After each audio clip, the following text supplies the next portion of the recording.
less whatever, not have this big home, but maybe a small home. Or maybe you don't have the most expensive car, but you have a nice car, and you don't have to worry about going to this job, whatever, how many times that is paid off, and you can spend time together and making memories.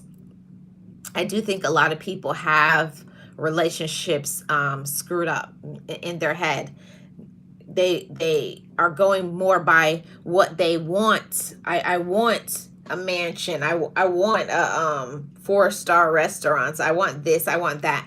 And don't even get me started. Is that they got to be all the specifics. They have to be 6 foot this. They have to drive this type of car. They have to have this education. They have to, the list. And I think that the lists are stopping people from being happy. I think the lists are stopping people from finding their true person. And they always say that there's no good people out there. Yes, there is. There's good people out there. It's that a lot of people don't want to get off of these lists. They don't want to admit that their standards are they're strange, they're weird. You can't have more things that you expect than what you possess. And that was a humbling thing for me. I also had to learn to work on that as well.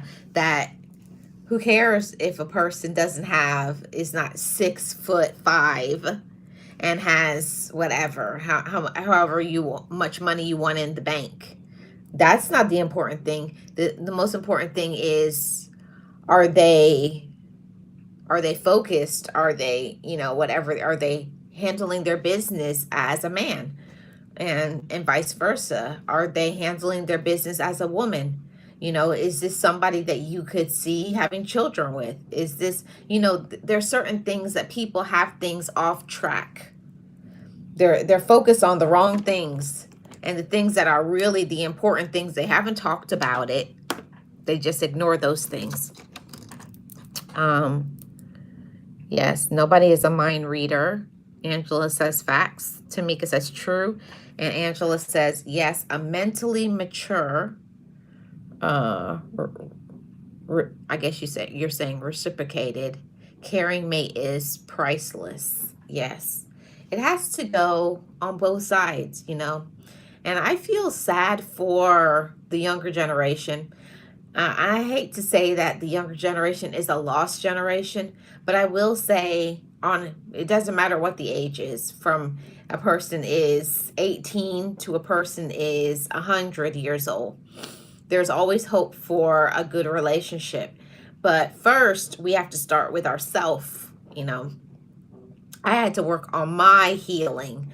I had to work on my maturity. I had to work on my communication so that when I got my relationship, I could be happy and not making them miserable because I got some issues and I'm upset, I'm angry, I'm crying because I didn't take the time to heal. And it goes on both sides, Don't go into relationships angry about the past or angry about your life or blaming other people, whatever. Whatever happened to you, face it. What did you do? And what happened to you? Okay, this happened to me. That was messed up. Now it's time to shift my life and say, now I'm in control of what I do today. I'm in control of what I have. And if I don't like what I have, I'm going to have enough respect for myself, enough love for myself to stand up, put on my big girl panties or put on your big boy drawers and be a man and be a woman and make it happen. If it takes turning your hobby into your life, so you do it. You work your job and you do your hustle on the side.